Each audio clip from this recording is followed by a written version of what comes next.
രേണുസുധി ചാരത്തിൽ നിന്ന് ഉയർന്നു പറന്ന ഒരു ഫിനിക്സ് പക്ഷിയാണ്. അതുതന്നെയാണ് അവരുടെ ഓരോ പ്രവർത്തനങ്ങളും ഇപ്പോൾ തെളിയിച്ചുകൊണ്ടിരിക്കുന്നത്. മരിച്ചുപോയ പ്രിയ മിമിക്രി കലാകാരൻ സുധിയുടെ വൈഫ്, വിധവ രേണുസുധി, അവരിപ്പോൾ പുതിയ ചാനൽ ആരംഭിച്ചിരിക്കുന്നു. ആ ചാനലിന് അത്യാവശ്യം വ്യൂസ് വന്നു തുടങ്ങിയിരിക്കുന്നു. എന്തു തന്നെയായാലും ആൾക്കാർ ആവശ്യമില്ലാത്ത കമൻറ്റുകൾ അവരെ പറയുകയും അവരെ മാക്സിമം ഈ ഒരു പ്രൊഫഷനിൽ നിന്ന് പിന്തള്ളാൻ ശ്രമിക്കുകയും ചെയ്തിരുന്നു. ആരോടൊന്നുള്ള വാശി അറിയില്ല. രേണുസുധി അറിഞ്ഞുകൊണ്ട് അവർ തന്നെ അവരുടെ ലൈവുകളിൽ വന്ന് പറയാറുണ്ട്. ഞാൻ പല ഇൻ്റർവ്യൂകളിലും കഴിഞ്ഞ് കൊടുത്ത പല ചാനലുകൾക്ക് കൊടുത്ത ഇൻ്റർവ്യൂവിലും ഒക്കെ അവർ വന്ന് പറയുന്നുണ്ട്, ഞാൻ ആരോടും ഒരു ദ്രോഹം ചെയ്തിട്ടില്ല, ആരുടെയും പേഴ്സണൽ കാര്യങ്ങൾ ഞാൻ ഇടപെടാൻ ചെന്നിട്ടില്ല, എന്നിട്ടും എന്നെ എന്തിനാണ് ഇങ്ങനെ ദ്രോഹിക്കുന്നത്. ഇതുവരെ ആർക്കും ഉണ്ടാകാത്ത തരത്തിലുള്ള സൈബർ ബുള്ളിംഗ് ആണ് രേണുസുധി ഈ കുറച്ച് നാളുകൾ കൊണ്ട് അവർക്ക് ഇഷ്ടമുള്ളൊരു പ്രൊഫഷൻ തിരഞ്ഞെടുത്തതിൻ്റെ പേരിൽ മാത്രം അവർ കേട്ടുകൊണ്ടിരുന്നത്. തീർച്ചയായിട്ടും എന്തായാലും ശരീര പറഞ്ഞ പോലെ എല്ലാവരുടെയും അനുഗ്രഹം ആഗ്രഹിച്ചുകൊണ്ട് രേണുസുധി അങ്ങനെ ഒരു ടൈറ്റിലും ഒക്കെ കൊടുത്തുകൊണ്ട് ഒരു രേണുസുധി എന്ന് പേരിട്ടിരിക്കുന്ന ഒരു യൂട്യൂബ് ചാനൽ തുടങ്ങിയിരിക്കുകയാണ്. ഏകദേശം 18 മണിക്കൂർ എന്തോ ആയതേ ഉള്ളൂ ആദ്യത്തെ വീഡിയോ അതിലേക്ക് അപ്ലോഡ് ചെയ്തിട്ട്. എന്നിട്ട് തന്നെ ഒരു 32,000-ഓളം പ്രേക്ഷകർ അതിലേക്ക് വ്യൂസ് കിട്ടുകയൊക്കെ ചെയ്തു. ഒരു വരുമാന മാർഗമായിട്ട് എന്തായാലും രേണു തുടങ്ങിയ ഒരു സംരംഭം വലിയ രീതിയിലൊക്കെ ഒരു ഹിറ്റാകട്ടെ നമ്മൾ ആഗ്രഹിക്കുകയാണ്. എന്തായാലും അതിലെ ആദ്യത്തെ വീഡിയോ വന്നു. മനോഹരമായിട്ട് രേണു പാടുന്നത് കേട്ടു. ഞാനും അത്ര നന്നായിട്ട് പാടുമെന്ന് അറിയുന്ന രേണുസുധി വളരെ മനോഹരമായിട്ട് പാടിയിരിക്കുന്നു. കാരണം നമ്മളൊന്ന് കേട്ട് ആദ്യം അങ്ങനെ തുടങ്ങിയത് കൊണ്ട് തന്നെ നമ്മൾ ഇങ്ങനെ സൂതിങ്ങായിട്ട് കേട്ടുകൊണ്ട് നല്ലൊരു മലയാള സിനിമയിലെ നല്ലൊരു പാട്ട്, നല്ലൊരു മെലോഡി, പഴയ ഒരു മെലഡിയാണ്. പക്ഷെ അത് വളരെ മനോഹരമായിട്ട് ആ ഒരു സ്വരം താളത്തിനൊപ്പിച്ച് തന്നെ പാടുന്നുണ്ട്. നമ്മളത് കേട്ട് ജസ്റ്റ് അതുകൊണ്ട് തന്നെ ആ ഇൻട്രോ ഗംഭീരമായിരുന്നു തന്നെ പറയാല്ലേ. തീർച്ചയായിട്ടും വളരെ പക്വതയോടെ സംസാരിക്കുന്നുണ്ട്. തന്റെ ജീവിതത്തിലുണ്ടായ യാത്രകളോ അല്ലെങ്കിൽ കൊല്ലം സുധിയുടെയൊക്കെ വേർപാടും ഒക്കെയാണ് പ്രധാനമായിട്ടും അതിൽ പറയുന്നൊരു കാര്യം. പിന്നെ ഞാനിങ്ങനെ യൂട്യൂബ് ചാനൽ തുടങ്ങിയിട്ടുണ്ട്, നിങ്ങളുടെ എല്ലാവരുടെ അനുഗ്രഹം വേണമെന്നൊക്കെ സുധിയുടെ ഭാര്യ രേണുസുധി പറയുന്നുണ്ട്. എന്തായാലും അതിനോടൊപ്പം തന്നെ നമ്മളെ ചെറിയ രീതിയിലൊക്കെ നിരാശപ്പെടുത്തിയ ഒരു കാര്യം ഒന്നുകൂടി പറയേണ്ടി വരും. അതായത് വളരെ പക്വതയാർന്ന രീതിയിലൊക്കെ സംസാരിക്കുന്ന അനാവശ്യമായിട്ടുള്ള കമന്റുകളിൽ നിന്നൊക്കെ അനാവശ്യമായിട്ടുള്ള കമന്റുകൾ ഉണ്ടായി കഴിഞ്ഞാലും വലിയ വിവാദമാക്കാത്ത രീതിയിൽ ഒഴിഞ്ഞു മാറുകയോ അല്ലെങ്കിൽ വളരെ പോളിഷ്ഡ് ആയിട്ടൊക്കെ സംസാരിക്കുവാനോ ഒക്കെ വന്ന ഒരു രേണുസുധിയായിരുന്നു നമ്മൾ ഇത്രയും കാലം കണ്ടുകൊണ്ടിരുന്നെങ്കിൽ ലൈവിൽ വളരെ ശുഭിതയായി സംസാരിക്കുന്ന കമന്റുകൾക്ക് ചുട്ട മറുപടികൾ കൊടുക്കുന്ന രേണുസുധി എന്തായാലും ഇപ്പോൾ കണ്ടു എന്നുള്ളതാണ്. അതെ, കാരണം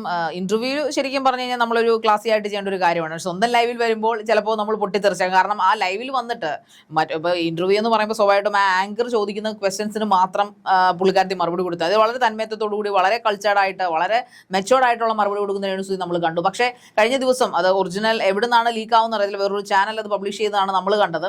സോ അതിനകത്ത് രേണുസുധി തനിക്ക് മറുപടി പറഞ്ഞ് ലൈവിൽ വരുന്ന ഓരോരുത്തരെയും വൃത്തിയായിട്ട് പേരെടുത്ത് പറഞ്ഞ് അവരെ എന്തോ ദിനോസറിന്റെ കുഞ്ഞെന്നൊക്കെ എങ്ങനെയാണല്ലേ അങ്ങനെയൊക്കെ വിളിക്കുന്നത്. അവരുടെ രൂപവും അവരുടെ ശരീരവും ഒക്കെയാണ് പലരുടെയും കൺസേൺ. അല്ലെങ്കിൽ അവർ ചെയ്യുന്ന കലാപരമായിട്ടുള്ള അവരുടെ കഴിവുകളൊന്നും ആരും കാണുന്നില്ല. അല്ലെങ്കിൽ ബോഡി ഷേമിംഗ് അല്ലേ? അതെ, ബോഡി ഷേമിംഗ്. തീർച്ചയായിട്ടും അങ്ങനത്തുള്ള ബോഡി ഷേമിംഗ്, അങ്ങനത്തുള്ള കമന്റുകൾക്ക് മറുപടി കൊടുക്കുന്ന രേണുസുധി, അത് സാധാരണഗതിയിൽ രേണുസുധിയിൽ നിന്ന് നമ്മൾ പ്രതീക്ഷിക്കാത്ത രീതിയിലുള്ള രൂക്ഷമായ ഭാഷകൾ തന്നെ, മോശമായിട്ടുള്ള ഭാഷകളൊന്നും ഉപയോഗിക്കുന്നില്ലെങ്കിൽ പോലും വളരെ ചുട്ട മറുപടികൾ കൊടുക്കുന്ന, പച്ച മലയാളത്തിൽ പറഞ്ഞാൽ നല്ല രീതിക്ക് ചുട്ട മറുപടികൾ കൊടുക്കുന്ന രേണുസുധി. അതിനൊപ്പം എന്നെ ഒരേ സമയം ചിരിപ്പിക്കുകയും ചിന്തിപ്പിക്കുകയും ചെയ്ത മറ്റൊരു കാര്യമുണ്ട്. ഒരു ചേച്ചി സൈഡിൽ നല്ല രീതിക്ക് പിരികേറ്റി കൊടുക്കുന്നുണ്ട്. അങ്ങനെയാടാ നിനക്ക് എന്ത് വേണോടാ എന്നൊക്കെ ചോദിച്ചിട്ട് ഒരു ചേച്ചി മുഖം കാണിക്കാതെ സൈഡിൽ ഇരുന്നിട്ട് രേണുസുധിനെ സ്ക്രൂ ചെയ്യുന്നു.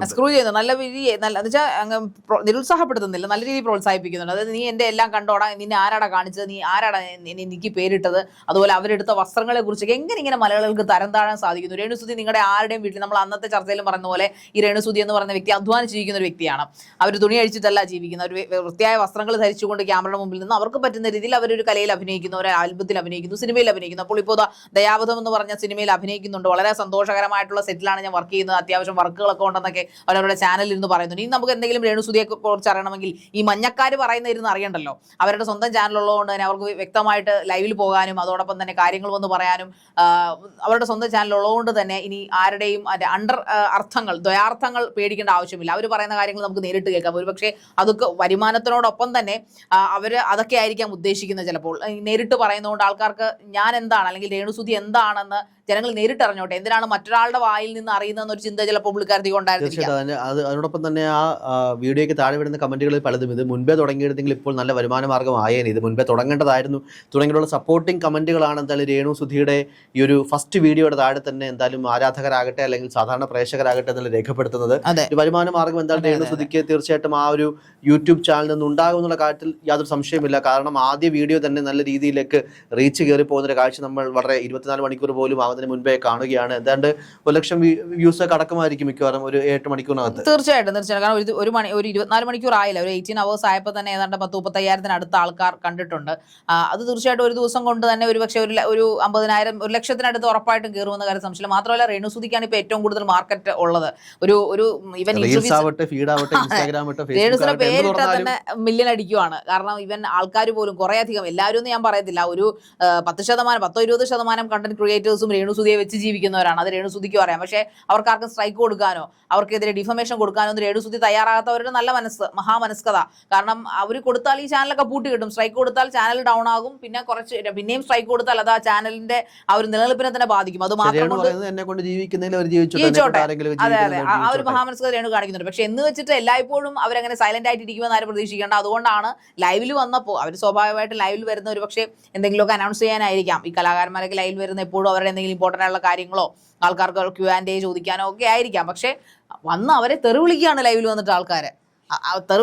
ശരിക്കും പക്കാ ബോഡി ഷെയ്മിങ്, വൃത്തിയായിട്ട വർത്തമാനങ്ങൾ പറയുക, അവരെടുക്കുന്ന ഡ്രസ്സുകളെ കുറിച്ച് അധിക്ഷേപിക്കുക. ഇതൊക്കെ എങ്ങനെ സാധിക്കുന്നു മലയാളികൾക്ക് അല്ലെ? മീഷോയിൽ നിന്നൊക്കെ അവർ ഡ്രസ്സ് മേടിച്ചു എന്നൊക്കെയുള്ളതാണ് അധിക്ഷേപം. അതായത് രേണുസുതി പറയുന്നുണ്ട്, എന്റെ ചേട്ടൻ അമേരിക്കയ്ക്ക് ടൂർ പോയതല്ല, എനിക്ക് മറ്റു വരുമാന മാർഗ്ഗങ്ങളൊന്നുമില്ല.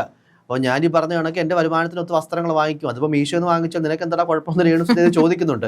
പക്ഷേ ഈ പറഞ്ഞ പോലെ ശാരികയുടെ ഒരു പേഴ്സണൽ ഒപ്പീനിയൻ എന്താ? അതായത് രേണുവിനെ പലപ്പോഴും നമ്മൾ വളരെ പക്വതയാർന്ന രീതിയിൽ മറുപടി പറയുന്ന ഒരു സ്ത്രീയായിട്ടും അല്ലെങ്കിൽ തന്റെ കരിയർ നോക്കി മുന്നോട്ട് പോകുന്ന ലേഡിയായിട്ടുമാണ് കണ്ടിട്ടുള്ളത്. വലിയ രീതിയിലൊക്കെ എന്താ പറയുക, നമ്മുടെ ഓൺലൈൻ ചാനലുകളൊക്കെ അവരുടെ രീതി എങ്ങനെയാണ് പ്രൊവോക്കേറ്റീവ് ആയിട്ടുള്ള ചോദ്യങ്ങളൊക്കെ ചോദിച്ച് എന്തെങ്കിലും കോൺട്രവേഴ്സി ഉണ്ടാക്കാൻ പറ്റുന്ന മറുപടി കിട്ടുമോ എന്നൊക്കെ ചോദിച്ചുള്ള ചോദ്യങ്ങൾ പോലും വളരെ കൃത്യമായിട്ടുള്ള ആവശ്യത്തിന് മാത്രം മറുപടി പറയുന്ന രേണുസുതി ഒരു അല്പം കൂടി കടന്ന് ചിലപ്പോൾ ഗതി കെട്ടിട്ടായിരിക്കും അല്ലേ ഏതെങ്കിലും ഒരു മൊമെന്റിൽ അവർ പൊട്ടിത്തെറിച്ച് പോയതായിരിക്കും. തീർച്ചയായിട്ടും അവർ മനുഷ്യനാണല്ലോ. കാരണം ഒരു സ്ത്രീ കേൾക്കാൻ പറ്റാത്ത തരത്തിലുള്ള അവരുടെ സിറ്റുവേഷൻസ് അങ്ങനെയാണ്. ഒന്നാമത് വലിയ നഷ്ടങ്ങൾ ജീവിതത്തിൽ, പ്രിയപ്പെട്ടവന്റെ മരണം, അതുമൂലം ഉണ്ടായിട്ടുള്ള സാമ്പത്തിക പരാധീനതകൾ. അവർ വലിയ റിച്ച് ഫാമിലി അല്ലല്ലോ, അതുകൊണ്ടാണല്ലോ അവർ ജോലിക്ക് ഇറങ്ങുന്നത്. തീർച്ചയായിട്ടും. സോ അവർ അതുകൂടാതെ ജനങ്ങളെല്ലാം സപ്പോർട്ട് ചെയ്യും എന്ന് കരുതി അറ്റ്ലീസ്റ്റ് രേണുസുതിയോട് മരിച്ചുപോയ സുധിയോടുള്ള ഒരു മമത തന്നോട് ഉണ്ടാവുമെന്ന് ഉറപ്പായിട്ട് രേണുസുതി പ്രതീക്ഷിച്ചിരിക്കും. അതുകൊണ്ടാണ് അവർ ധൈര്യപൂർവ്വം അവരുടെ കലയിലേക്ക് ഇറങ്ങിയത്, രണ്ടും കൽപ്പിച്ച്. പക്ഷെ അവർ പ്രതീക്ഷിച്ചതിന്റെ നേരെ ഓപ്പോസിറ്റ് ആണ് പിന്നീട് സംഭവിച്ചത്. കാരണം രേണുസുതിയോട് ഇഷ്ടം കണ്ടിട്ടായിരിക്കാം ജനങ്ങൾക്ക് ആ സുധിച്ചേട്ടൻ എന്നുള്ള ഇഷ്ടം കണ്ടിട്ടാണ് രേണുസുതിയോടും നമ്മൾ ഇഷ്ടം കാണിച്ചത്. അയ്യോ രേണുവിന്റെ അവസ്ഥ എന്താണ്, അങ്ങനെ ഒരുപാട് പോസിറ്റീവായിട്ടിരുന്ന സമയത്താണ് രേണുസുതി ശരിക്കും പറഞ്ഞു കഴിഞ്ഞാൽ ഇങ്ങനെ ഒരു ഫീൽഡിലേക്ക് ഇറങ്ങുന്നത്. അപ്പോൾ സ്വാഭാവികമായിട്ടും രേണുസുതിയുടെ മുകളിൽ ചിന്ത, സുധിച്ചേട്ടൻ ഇത്രയധികം സ്നേഹമുള്ള പ്രേക്ഷകർ ലഭിച്ചിട്ടുള്ളൂ, അപ്പോൾ ഞാനൊരു സംരംഭം തുടങ്ങുമ്പോൾ അല്ലെങ്കിൽ ഞാനൊരു ഷോർട്ട് ഫിലിമിൽ അഭിനയിക്കുമ്പോൾ എന്നെ തീർച്ചയായിട്ടും സപ്പോർട്ട് ചെയ്യും എന്ന് കരുതിയെടുത്താണ്.